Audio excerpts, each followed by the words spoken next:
नमस्कार, all India news मध्ये आपलं सहर्ष स्वागत। मी Nazir Mulani, all India news. All India news मध्ये आपले सहर्ष स्वागत। रेल्वे प्रशासनाने कोणत्याही प्रकारचे दुर्लक्ष करू नये, advocate BY Patil, Vasai. Railway म्हटले तर एका ठिकाणाहून दुसऱ्या ठिकाणी वेळेवर पोहोचण्याचा दुवा, परंतु अनेक वेळा प्रवाशांना तासनतास तात्काळात उभे राहावे लागते। वसई दिवा रेल्वे गाडीने दररोज लाखोच्या संख्येने प्रवासी प्रवास करत असतात। त्यात वृद्ध, ज्येष्ठ नागरिक, लहान मुले तसेच महिला प्रवाशांना वसई स्थानकात ट्रेनच्या प्रतीक्षेत उभे राहावे लागते। वसई दिवा मेमो गाडी क्रमांक 01343 दिवा रेल्वे स्थानकावरून दुपारी 2:33 सुटते आणि वसई स्थानकावर दुपारी 3:25 पोहोचते। पण आज 4:34 ट्रेन आली, जवळजवळ 1 तास 34 मिनिटे उशिराने सुटली।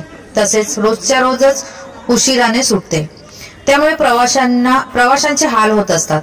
त्यात वयस्कर नागरिक व लहान बाळ व महिलांना तासनतास उभे राहून प्रतीक्षा करावी लागली आणि त्या स्थानकावर बसण्याची आसनही नाहीत। त्यामुळे प्रवाशांना खूप त्रास सहन करावा लागतो। तसेच प्रवाशांना ट्रेनच्या प्रतीक्षेत तासनतास तात्काळात उभे राहावे लागत असल्यामुळे प्रवाशांच्या जीवितस मोठा धोका निर्माण होतो। तरी रेल्वे प्रशासनाने या सर्व प्रकाराकडे दुर्लक्ष न करता ज्येष्ठ नागरिक तसे महिला वर्ग व प्रवाशांना होणारा त्रास लक्षात घेऊन ट्रेनच्या वेळापत्रकानुसार वेळेवर गाडी वसई रेल्वे स्थानकात यावी, जेणेकरून प्रवाशांना होणारा त्रास कमी होईल।